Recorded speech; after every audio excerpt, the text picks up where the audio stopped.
Hey everyone, welcome back to Incidents Unfiltered, your source for sports. Welcome back to my co-host Steven. Thank you for joining me today. Hey, it's good to be back. Second episode here on the Unfiltered, talking about the fights of the weekend. I'm excited. We have, some big names and then some, maybe not as big of a card, but I'm excited for the fights to see it anyways. It's going to be a good weekend. I have my drinks ready. Nice. My drink of champions here, the real authentic taste from Mexico. Not a sponsor. Yeah, not a Not a sponsor, sponsor. just delicious. We are down for sponsorships.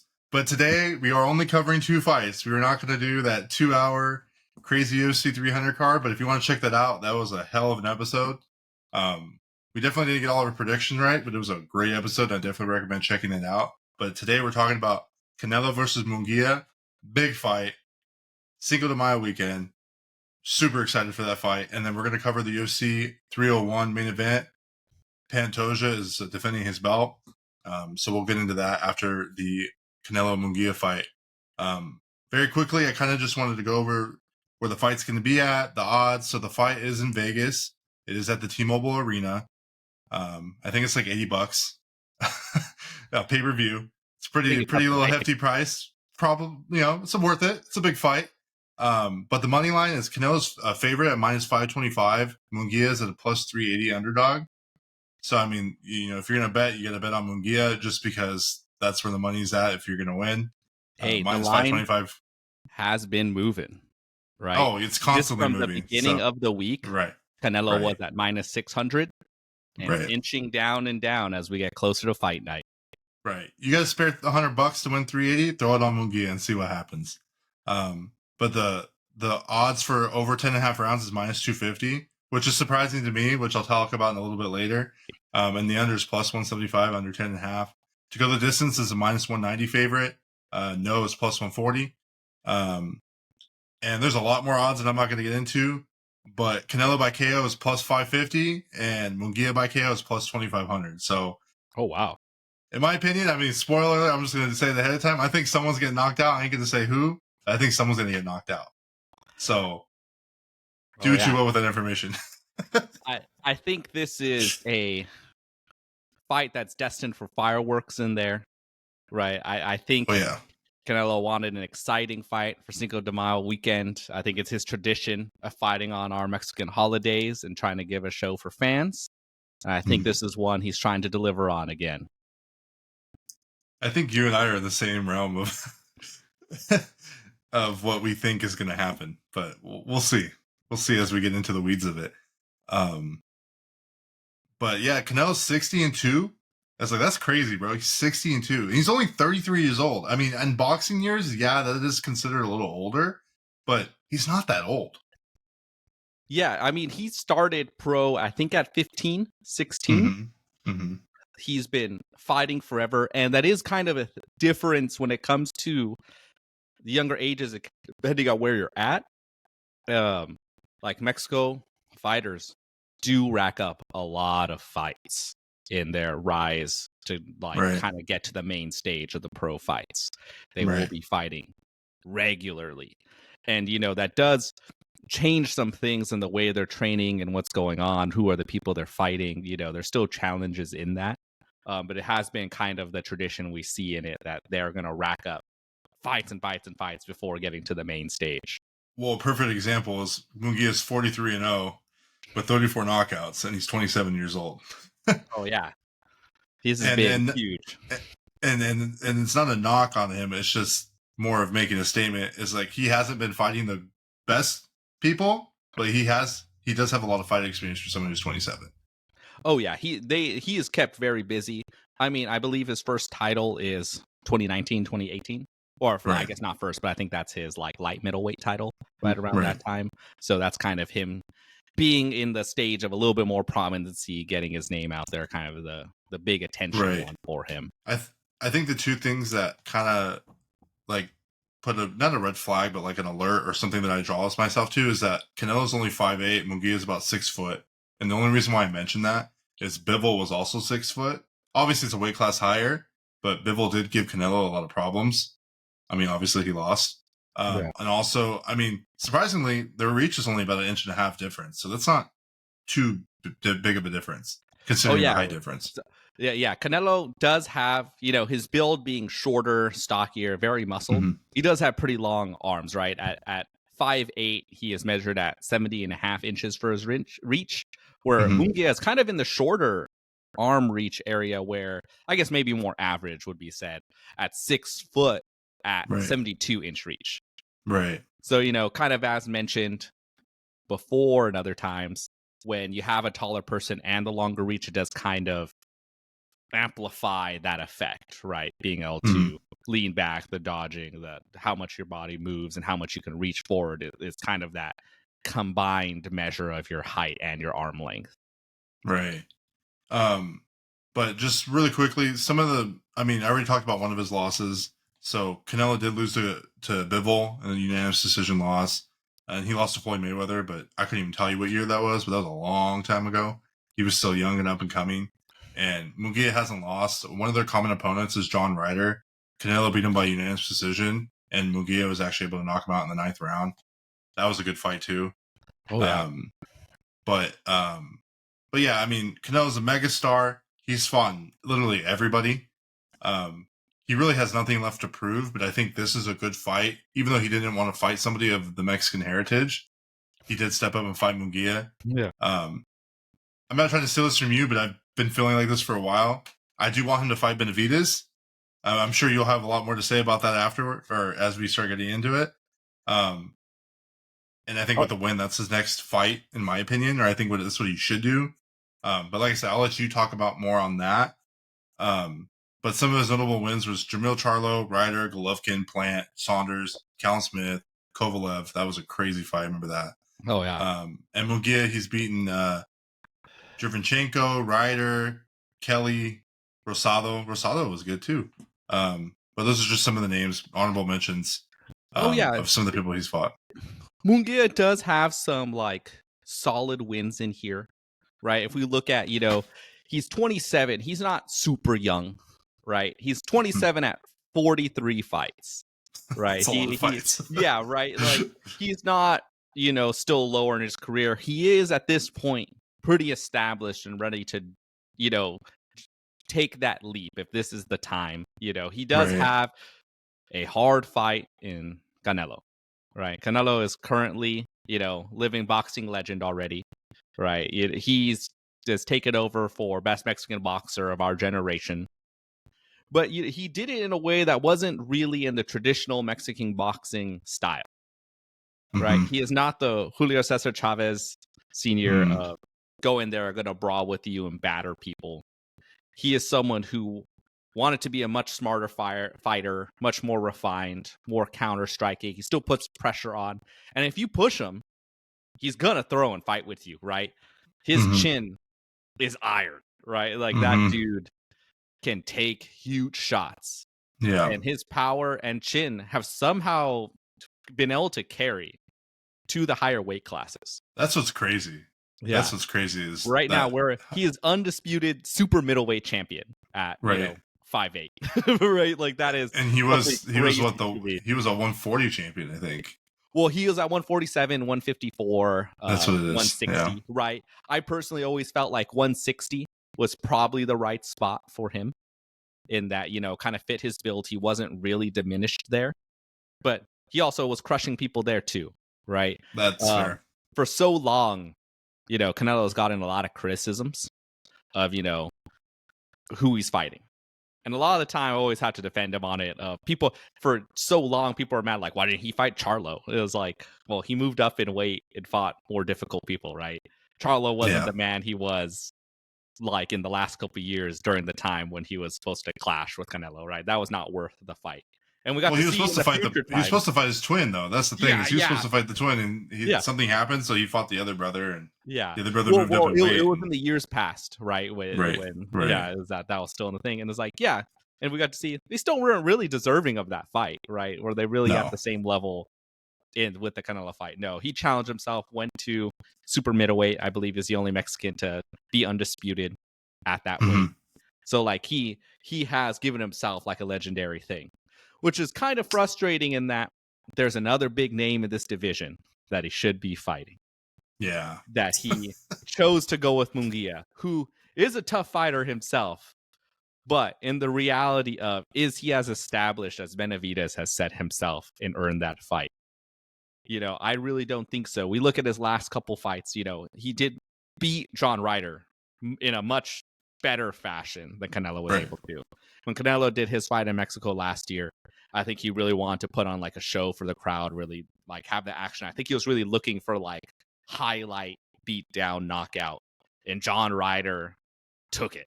Right, John Ryder. He's tough as nails, dude. He is tough as nails. Absorbed it and just kept going, right? Like, even in the Munguia fight, if that ref, he was still game the entire time. The ref, he was like, "Let's go." Ryder would have gone for it, right? Like, there was no quit in that man. But we have that. Is he? And was he already diminished after the Canelo fight and leading up to there? It's a good argument there. His other most recent win was Derevinchenko, who his most famous thing is probably giving Triple G a tough fight and losing. Right. Unfortunately, that's kind of the Derevinchenko is kind of that bridesmaid position. Right. He has a lot of losses to bigger names. Yeah. Like, he's in that position where he was a good fighter, very skilled, and he couldn't get over those humps of the other big names. And Munguia had a tough fight there.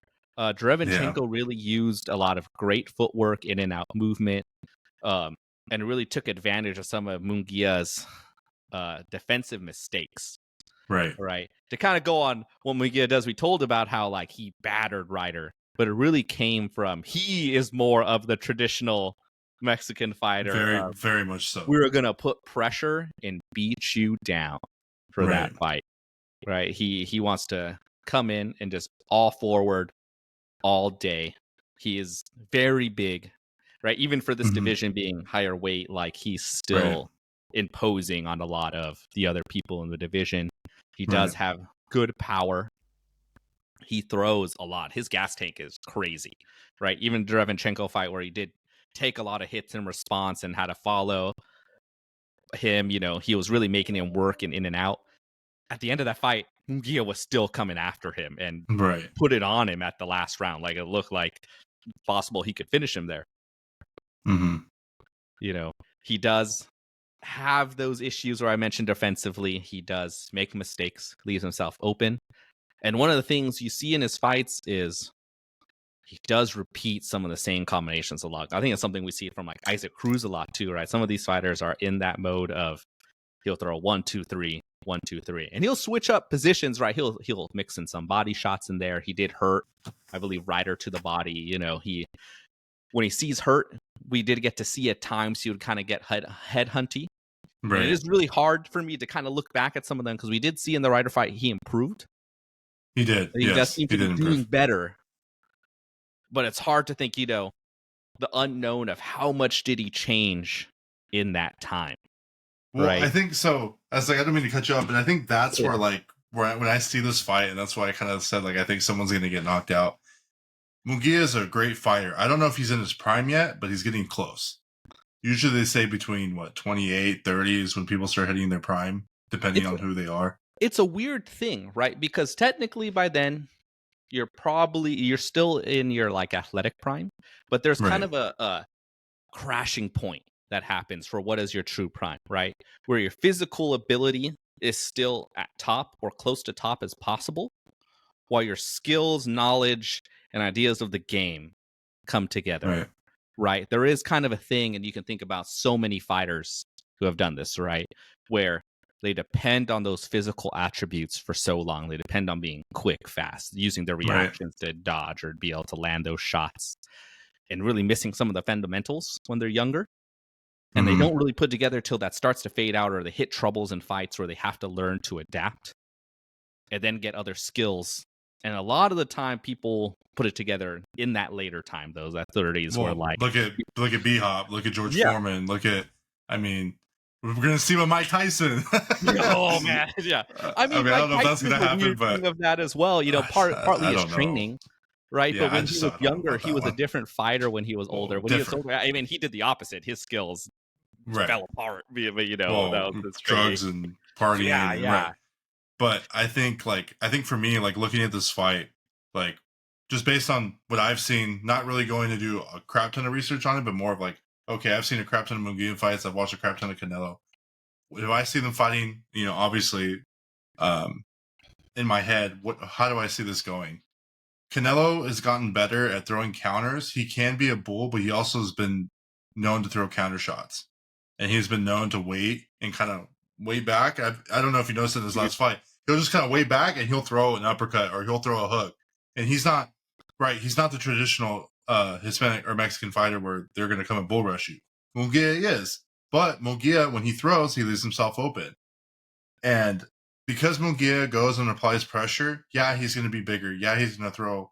I think him and Canelo probably have similar power. I mean, they both have a lot of power. I mean, maybe I would probably give the edge to Canelo, just experience and power and how he sets up shots. But I think that when you have a guy who's going to leave himself exposed, what that will allow to happen is him to get caught with a shot.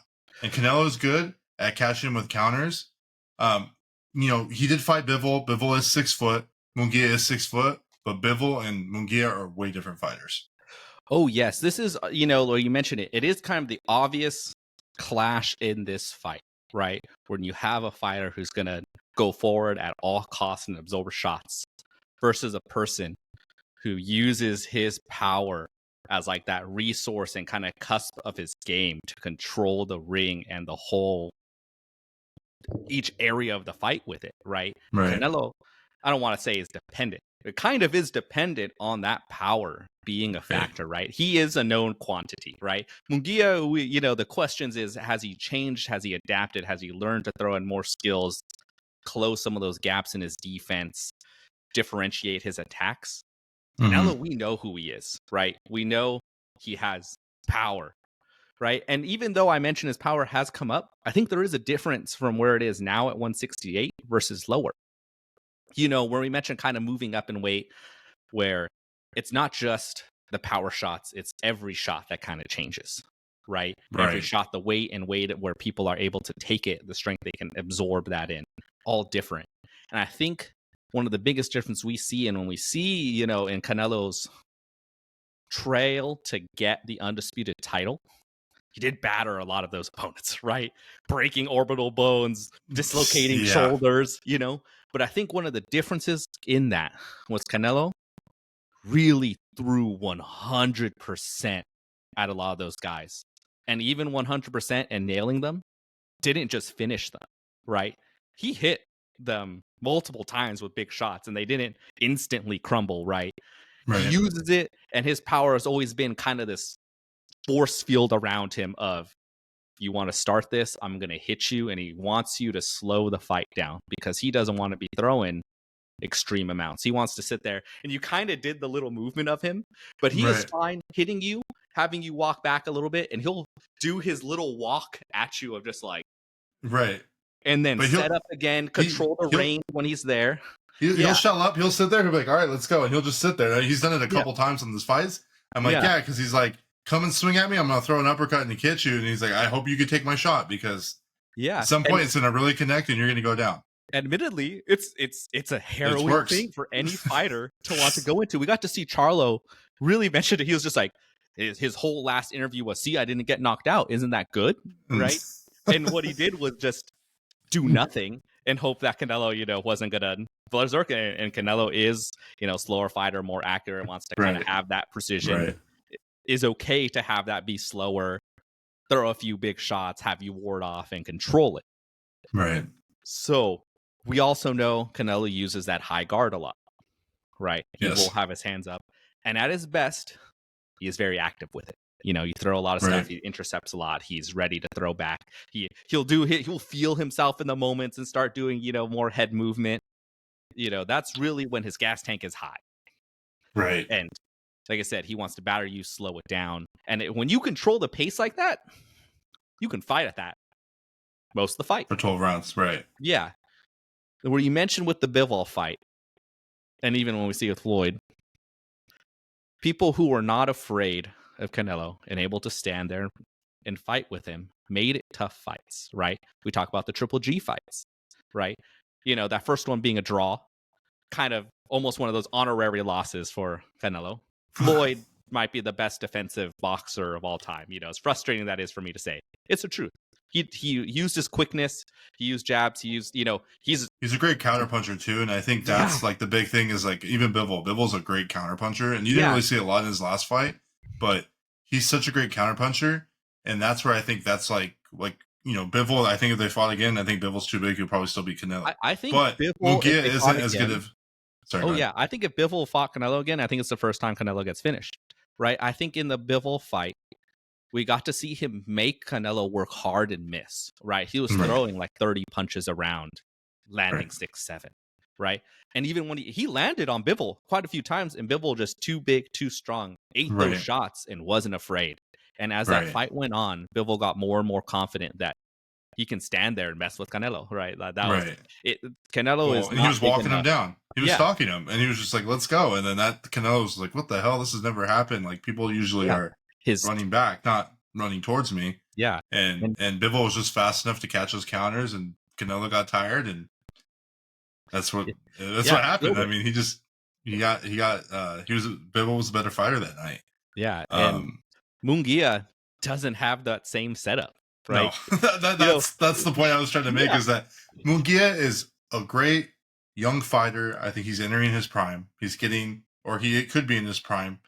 Obviously, as you earn more skills and he gets more skills, I think he's the next biggest Mexican boxer. Obviously, Benavidez is there too, but I'm saying from Mexico. And I just think it's almost like I mean, obviously he's 27, so he's not that young. But you remember when Canelo fought Floyd, and Canelo was really young, and he went into it, and he wasn't ready for it. But he wasn't ready for it yet. Yeah, I think this is kind of. I mean, I would love to be wrong because I mean that you'd see a big star in the making if Munguia were to somehow pull this off. Just my personal opinion. I say it like that because people were like, "You don't know what the hell you're talking about." It's like, well, my personal opinion. These are all just opinions. Is that I just think because Munguia goes in there with his face open, that he's going to get caught with a shot. He's going to get hit in the body. He's going to get hit in the shoulder. He's going to get hit in the head. Yeah. And I think at that weight, Canelo just hits too hard, and it's going to be it's not going to be a one shot. He's going to get knocked out. That's not going to happen. Yeah. But Canelo's going to catch him with a good shot, and Canelo's going to go for him, and I think he gets knocked out. But I thought, well, see, the fight is what, over 10.5 is the odds on it. So what's funny is I said that I don't think it goes into championship rounds. So that was my original prediction before I even saw the odds. I don't think it gets past 10, but I don't know about 10.5. That's an interesting spot where they put it at. Spot. That is a hard one for me because here's the thing with it so Munguia's kind of path to victory, you know, assuming he doesn't completely change his game up and is suddenly a defensive mastermind or something in the last few months, right? His game is going to have to be tire out Canelo and bring that fight. And unfortunately, that means you're probably accepting some big shots. And he just has to hope his chin holds up. But he has to hit that body. He has to drain Canelo. He has to make him be active for that first half of the fight, tire him out, and just continue.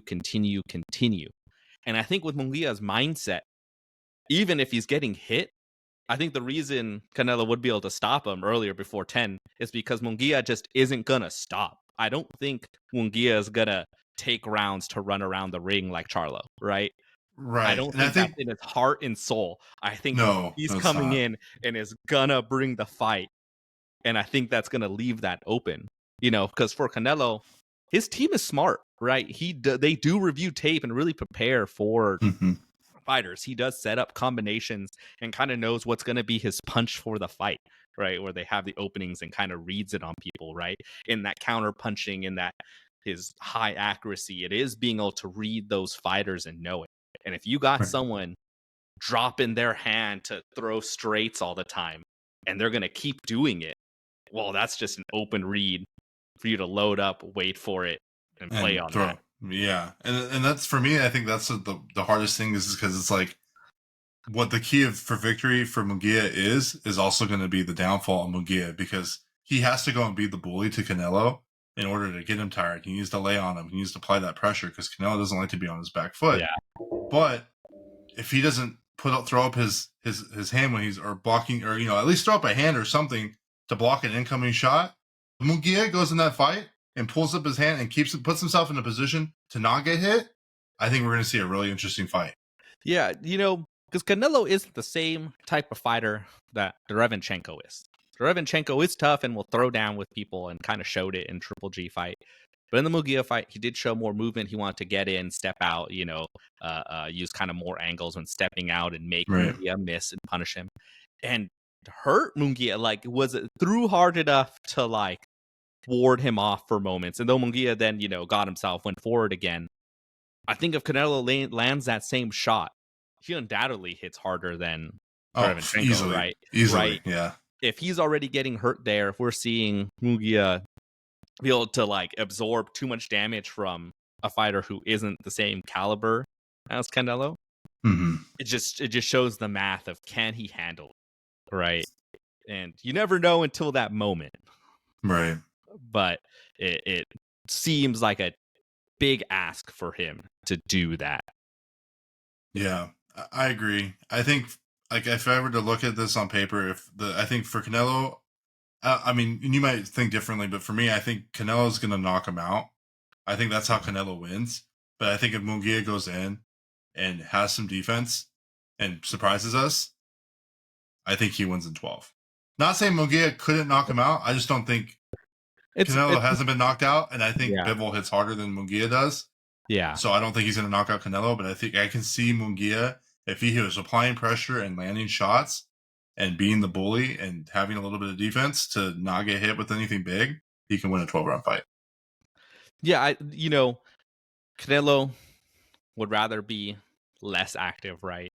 Some of the fights where he is more active are those more difficult ones, or something like the Ryder fight where he was just unloading to try to finish it. Yeah, right. I think this. But he's a dog, though. Ryder's a dog. Yeah, like I said, I think the thing about this too is Canelo is not one to fold in the pressure of people coming at him.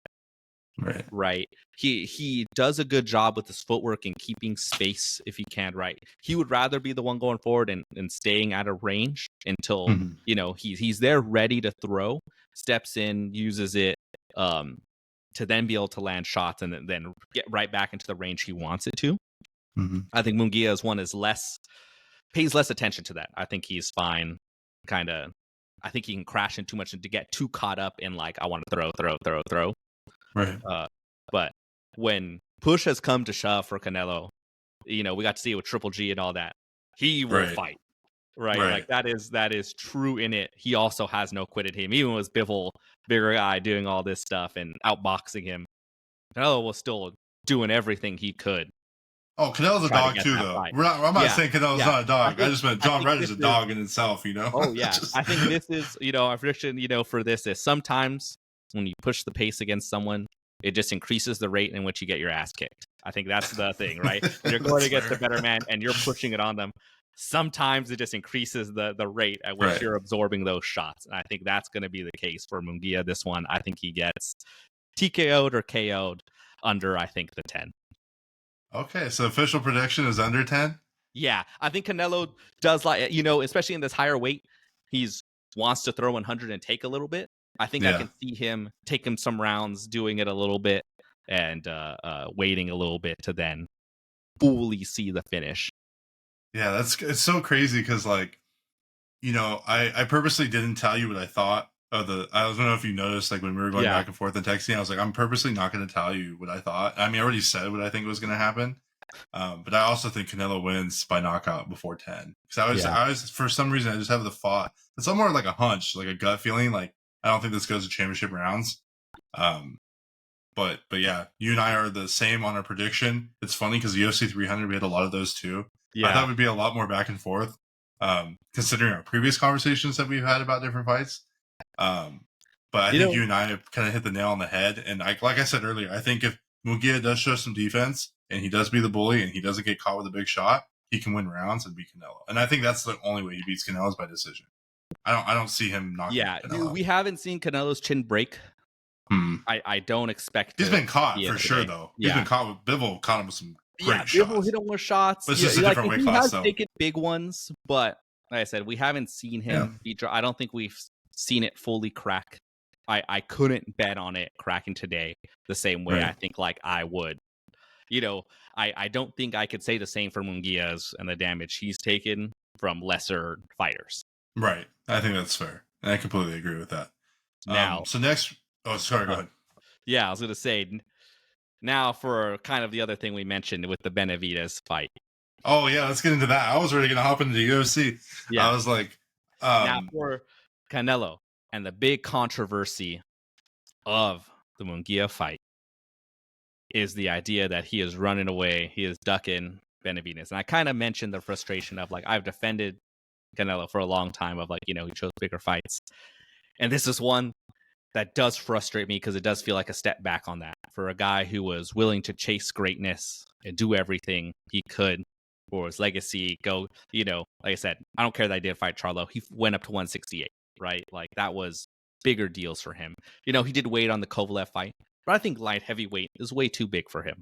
Yeah, right? Yeah. The light heavyweight is way too big for Canelo, right? Yeah, so I don't fault him fully on that. And even the Canelo he beat, was it the full, crusher that we knew? No, but we got to see the fights after Canelo. He wasn't a nothing after that fight, right? He was not fully washed during that. Kovalev was still a good, strong fighter at the time Canelo fought him. Canelo had the skills. He wasn't 100%, and that was just enough for Canelo to beat him in that. And now the frustration of, is he avoiding Benavidez? And honestly, I don't feel bad about, like, a fight with Ryder, right? If you're going to do, like, a fun, exciting fight in between the year, Canelo is more active than a lot of fighters, right? He wants to fight his twice to 3 times, especially during his trying to get the titles. I think that's been a gift to us in boxing, where we're used to kind of the Mayweather times before that, where it was like, the once a year, and even some of the fighters today that are really not taking the big fights they probably should. Canelo was giving us a lot. And, this is getting towards the end of his career. I understand if he just wants to do fun fights. But if that's what you want to do, don't be holding all the titles, right? Don't be having the undisputed, having all that, avoiding the mandatories. Just say it, right? Just give us you're a legend of the sport already. He's been the man. UFC 301, the flyweight titles on the line. Alexander Pantoja, 27-5, is fighting Steve Erceg of Australia. So Pantoja's 27-5. Erceg is 12-1, and the odds are -190 for Pantoja and +160 for Erceg, which blows my mind because I feel like the odds should be way bigger. Considering the Canelo Munguia odds that we just covered, you would think there'd be something similar. Erceg's number 10 ranked fighter, has had 3 fights in the UFC. His resume is not anywhere near as close to Pantoja's, and I'll let you kind of get into it. I'm not even going to mention the guys that Erceg's fought. I'll let you do that, but he hasn't really fought anybody. I'm just going to be completely honest. This is unfiltered. Pantoja, a lot of you guys will recognize him from fighting Roval, Moreno, Perez, Roval again, Askarov, Figueiredo, Moreno back in 2018. He's fought in the UFC a lot, and he's been around for a long time. And obviously now he's a champion. He's put it all together from some of his last losses, because he did before Askarov, he lost to Figueiredo. But this is going to be a banger of a fight. Pantoja is very good, but I'm going to give the floor to Steven because this is his bread and butter right here. So, oh yeah, let me tell you, man, Pantoja is the man, and it makes me a little sad because Brandon Moreno, the guy from Mexico. We love Brandon Moreno, though. Yeah, dude, it was great to see him become champion. He did kind of get stuck in that wall of when we talked about UFC 300, where him and Figueiredo just fought each other for basically like 2 years. Right. Brandon Moreno had like a break fight in between, but that took a lot of time in the flyweight division. Right. And all that time, Pantoja was there. Even beforehand, right? He had been rising up in 125. He's been in the UFC since 2017 in the division, kind of building up. There was kind of a change in time where he went, if I go out there and fight crazy, we're going to get the attention. Right, because he is one like traditional grappler. This fight is in Brazil, and it's definitely one where they put the Brazilian champion out here to try to get some attraction. And he said it himself, right? When he beat Brandon Moreno, there was just a rain of boos, and it was kind of sad to see because, everyone, Brandon Moreno is one of the UFC darlings, very popular. And he said himself, like, if you knew who he was, you would love him, right? His whole fight speech was, if you know me, you're going to love me. I've tried so hard. He's from nowhere, Brazil. Mm-hmm. His dad left him. And the thing he yelled out there was, now, Dad, are you proud of me? Right. Right. For the guy who left him and his mom and brother out there in nowhere, Brazil, to now come to Team ATT and become champion. It's a great story. And he's put on wild fights in that time. It's almost a disservice to him. I don't want to put down Steve Erceg, but Steve Erceg has not had the hype and attention for this title fight. Right now, he is ranked number 10 for this title fight. It definitely is one where it looks like they needed to make a big fight for the UFC card after UFC 300, right? They burned everything they could on the amazing UFC 300 card and had to do something to fill in here. Right. And now, he isn't without his skills and abilities, right?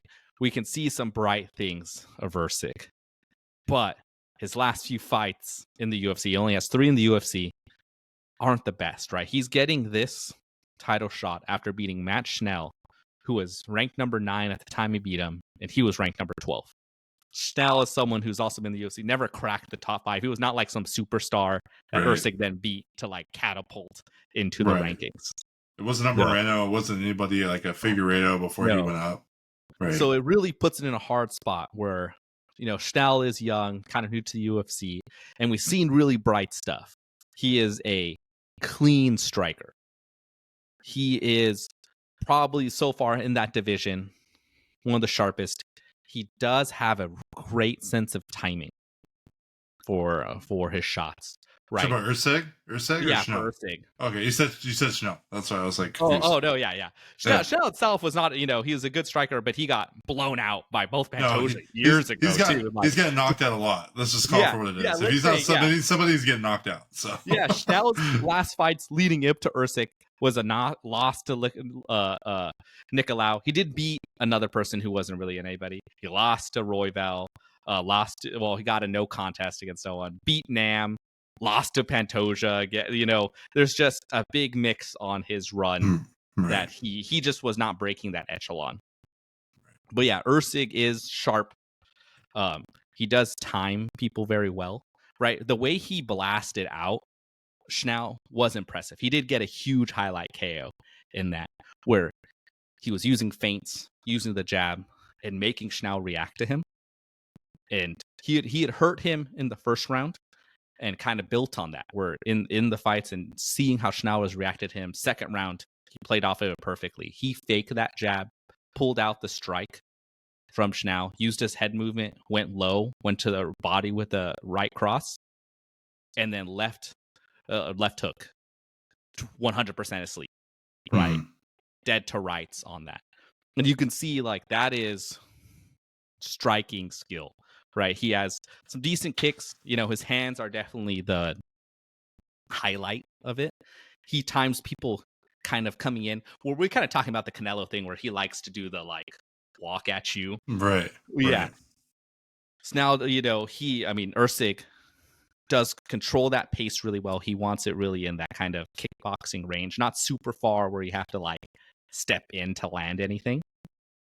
But he's not in his boxing range isn't the best when he does kind of get caught up throwing too many strikes or feeling like too confident. You do get to see him kind of have his chin up, hands down. But in that range, he controls that space well. He's always moving his feet and shifting with the opponent and throws good strikes. Even like something like his overhand isn't a big, you get to see a lot of people, especially in MMA, where they do these super exaggerated looping strike. The overhand is like straight over here. Right. Erceg's is clean. It's going to come. He will time your jab, see that coming, get over it, but it is direct and strong. Right. So that is some good skills to have against Pantoja, who was not a refined striker at all. Right. Pantoja is a man of, since he is kind of like second half, this career to title in Chaos is all about, we're going to make some craziness happen. And he's good at getting you down. He's good at putting you out. He's going to submit you. He's going to take you down. He's going to control you. He's in control of the octagon. I Yeah. mean, And I'm just thinking off the top of my head of things that I've seen him do. Like when he fought Moreno, it said a split decision. I've had Pantoja winning. It wasn't a split decision. To me, I think he won.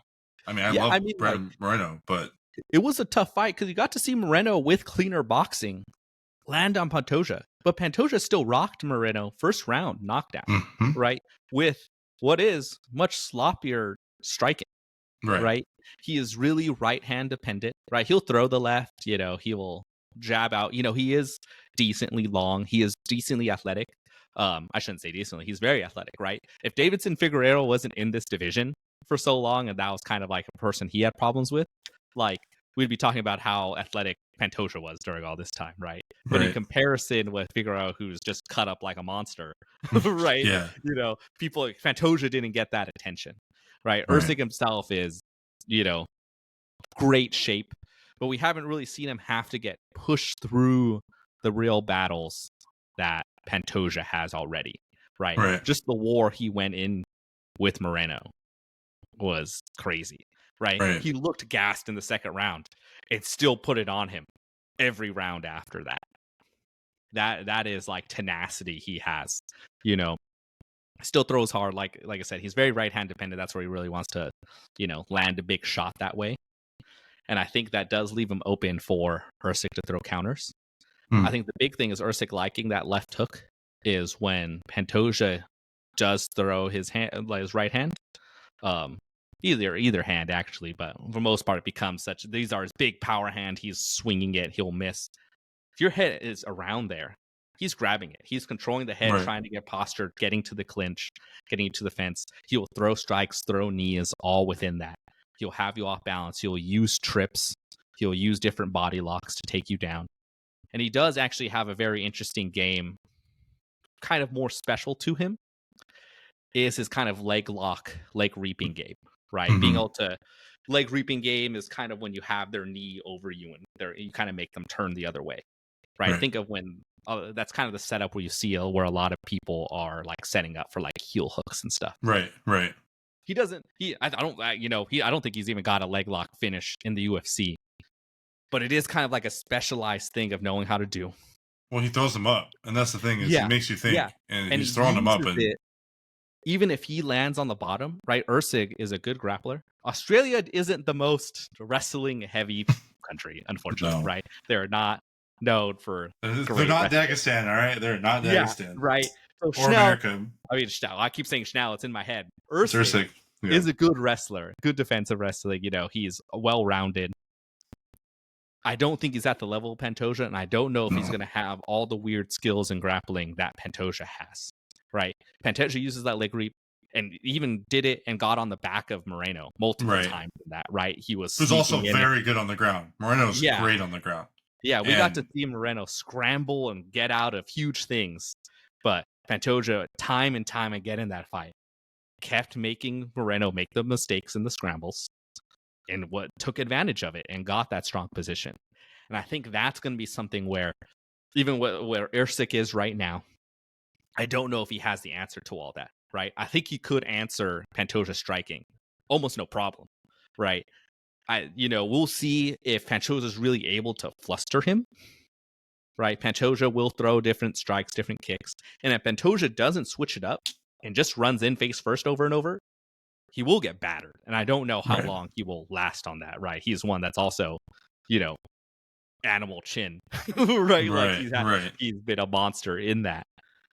But, can Erceg take that pressure? I think he will take the striking of it well. I think once the takedowns start coming in and once that starts kind of throwing off the game, it's making it a much harder matchup in that. Erceg is good at his ring craft. He is good at, trying to not let himself just get on the cage. But are you going to be as mindful of where you're stepping when someone's throwing 6 strikes at you, throwing kicks all over, right? That's going to be the real test for him that I don't think we've seen fully happen yet. And that's a hard part for Erceg, right? When trying to guess on where he's at, is he may be champion material. We just haven't seen it yet, right? He hasn't had the competition to really show where he's at. So it's hard for me to bet on him fully being there without having to see it. Well, to kind of tie it back in, it's almost like the same criticism we have of Munguia, where it's like Yeah. Munguia I feel like has had better competition than Erceg has, but you know, Erceg hasn't gone through the gauntlet yet in order to right, just like where he fought the guy. What's the guy you kept saying his name? It's not Erceg. It's Matt Schnell. Schnell. Like Schnell couldn't break the top 5. It's like my honest opinion, my unfiltered opinion on this is like, you have a guy that's 10th ranked. A guy who's 10th ranked shouldn't be fighting the champion. It's fine if that's the only guy that was available, the only guy who took the fight, right? I mean, we don't know the case. Yeah. We don't know what happened in the war room when they were trying to make fights. And the fact that it's only 160 for him. Yeah, the fact that he is only, right, that blows my mind. The favorite of less than 200. Like if you are able to bet, like you're going to bet on Pantoja all day long. Like I do think Pantoja takes him down and probably submits him. Like I think that's what's going to happen. Yeah, I think and that's just because he's shown to do that. Yeah, he shows that he can do that. He shows he can get some of the best grapplers in some of the worst positions. And I think all that championship experience and all the wars that he's been in is just going to help him to that victory. But this is going to be more me bitching about this card. It's great for the Brazilian fighters that they have a spot to fight and to showcase themselves. And I know you're going to talk a little bit about Jose Aldo, but Jose Aldo's going to come back, make his homecoming. I thought he had retired or he was going to retire. He did. But he did retire. So he's coming back. And they literally brought him back for this card. So it sounds like he just wants to have one more at home, one more fight, and then he's going to retire again. And like that's awesome. I love me some Jose Aldo. I mean, obviously I'm a huge McGregor fan, but I still do respect the fact of like what Jose was able to do in that division for the longest time at 145. So I think like it sucks that the card, like I feel like honestly, and that's not to be mean, it's just being honest. This card should be a fight night. I think you'd have more eyes and more people would be more willing to inclined to watch this fight. But I don't see how anybody wants to pay $80, $70 for this fight. Yeah, I agree because, like I said, as mentioned earlier, right? Pantoja's the band. Pantoja has a great story. People would love Pantoja being able to see him fight and being able to put him on TV, have that title, and have the other fighters on this card, do have some popularity. They just aren't top 10, right? Jose Aldo would probably be top 10 if he didn't retire, right? But this is obviously when he retired, did some boxing fights, stayed in good shape. I think they definitely called him in and went like, hey, can you come on this card because we don't have anything. That's fair. Right. Yeah. And it's like Pantoja should have, deserves a bigger name contender to be out there, right? They deserve to promote him. Dana White's supposed to be their promoter. They should have put another title fight on here, or they should have put him on 300. Freaking put Bo Nichols somewhere else. Like you already know how I feel about that, but like freaking stack the whole card with title fights. Like if that's how you're gonna do it, or you just do a fight night title fight, you get more eyes on it, and it's like this is cool, and this is great for the Brazilian fans. This is great that Jose gets to go back to his hometown, one last fight in his career, and I think that's what he's always wanted. So that's awesome for him. This is great for Pantoja in Brazil, but he's already big in Brazil. It's kind of like at some point, I'm not saying he's Anderson Silva because that's crazy, but like Anderson was big in Brazil, but Anderson was big in America. Everywhere. Yeah. And I think that's where it's like you need to put Pantoja in the positions to have the ultimate exposure in order to get people, which ultimately is just going to result in them making more money.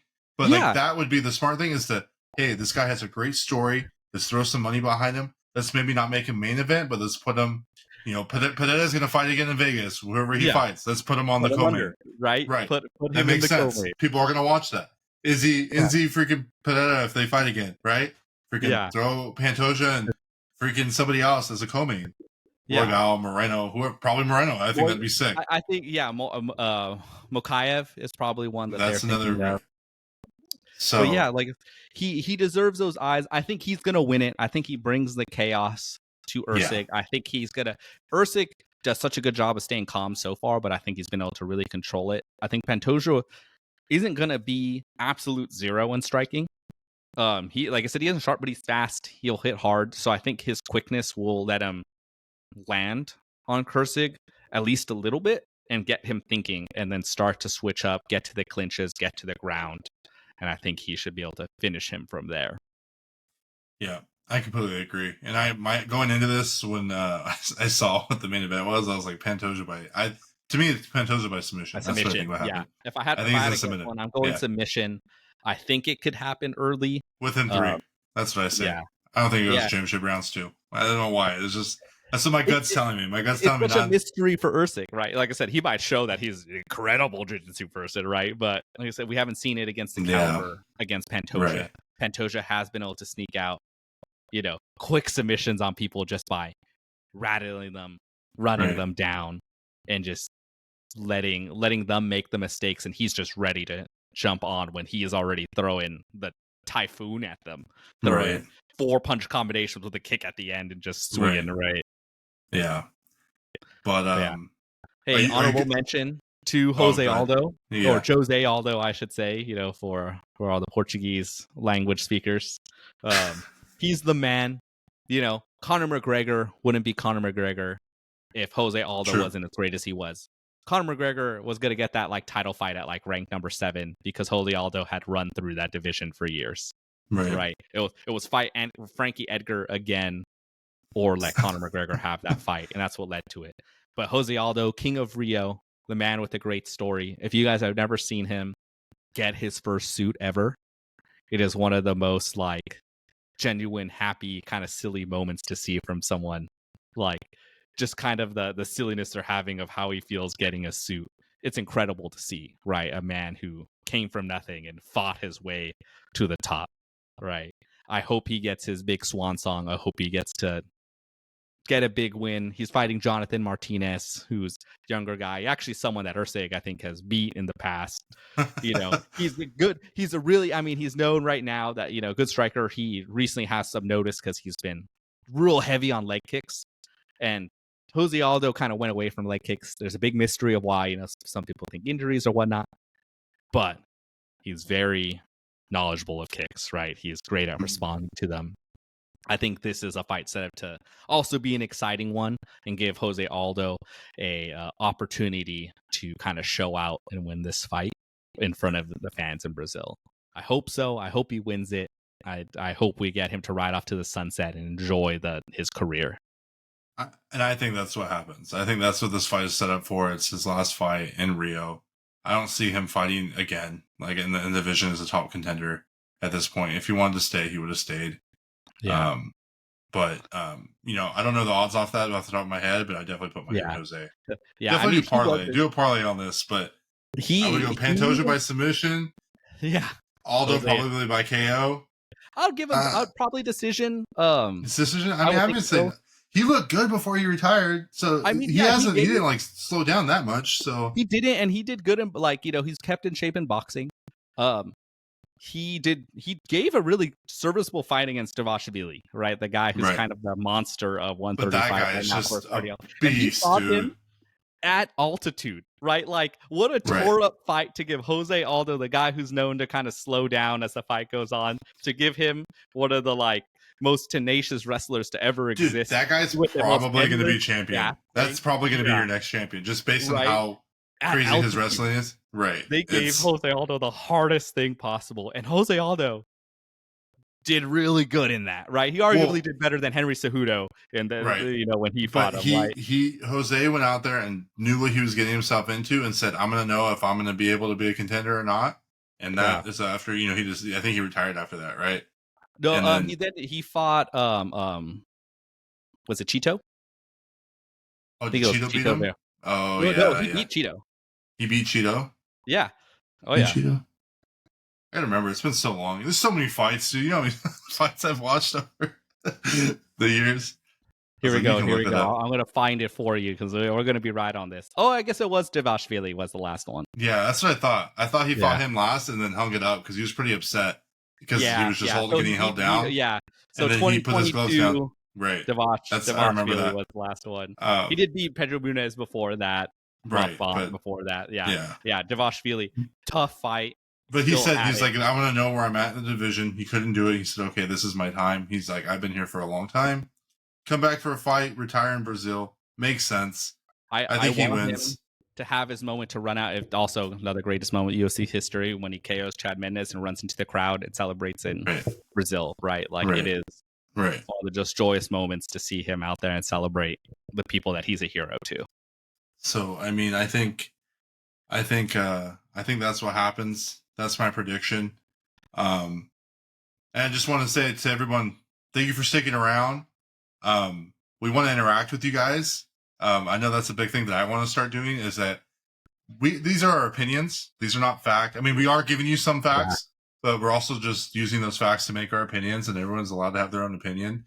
And if you feel differently, please comment. Please tell us what you think. Like, I would love to go back and forth. I would also love one day to maybe go live on somewhere, maybe Instagram or TikTok or wherever it is we have our most followers, and just field questions or have people come in and give their thoughts. Because I mean, everyone's gonna have a million different perspectives on the way that we do things, or the way that they think the fights are going to go. But we would love to build a community and talk to you guys and shoot the shit. And this is all for fun. So, oh yeah. This is one for the world of fighting, been in combat sports for basically my entire life now at this point. And it is an interesting thing where I think a lot of people do get real crazy and intense with it. Right. And I get it, sport involves hurting people, but it's a sport. It's the game, man. Right. Basketball, you shoot it, in combat sports, we're jabbing, punching, landing shots, right? Like that. Right. It's just the game of which we do. I love the sport, love being involved with it, love people being able to be a part of it, be able to share what they know, right? I know plenty of people out there who probably do know more than me, right? Oh, I definitely do. My father. I mean, it's just, but we want to build a community. We want to have it interact with you guys. We would love to get you guys on, or to shoot the shit, or share your opinions. We'll comment back, and and the big thing, like I said, is we really just want to build a community and have some fun with it. And you can completely disagree with what we said and think Munguia is going to go out there and knock out Canelo, and that's completely fine. But it'd be love to go back and forth and going back and forth with each other. But yeah, I would have accepted all the shit talk you would have given me for saying Holloway was going to get beat the fuck down. I mean, I agreed, and then I was wrong. That, so, right? Who would have known he was going to crush Gates' freaking break his nose, immediately and warp the fight. Right. That's still the craziest thing I think I've seen in a long time. Hey, man, but it's the sport. It's why we watch it. Right. But again, thank you for sticking around. Please comment. Please hit us up. Please follow us. We have our website, www.incenesunfiltered.com, where I post all of our information, what we got going on, what we're doing. We're on every social media platform you can think of. But we're at Cinco Unfiltered. And if you want to check out Steven, he is at the Village Geeks. Right? Yes, we're at the Village Geeks. We're on YouTube, Twitch, everywhere that way. I will be streaming on Sunday at 12. And we'll be releasing videos Cinco de Mayo. And just for the last thing, we do have some things in the works. Maybe not necessarily it'd be a name change, but not necessarily a brand change. We might be having some local fighters in. We might have some bigger fighters in. We might have some coaches, some trainers. A little bit is a little hush hush, but stick around. Maybe drop in the comments who you would like us to interview, and maybe I can reach out to them and see. And if there's any big fights you guys want us to go to, Steve and I have been talking about going to some fights. So take some pictures. I don't know if it'll be sunglasses or not, but hey, mine are prescription. Mine are not. So, but thanks for sticking around. Thanks for sticking around. Until next time, peace.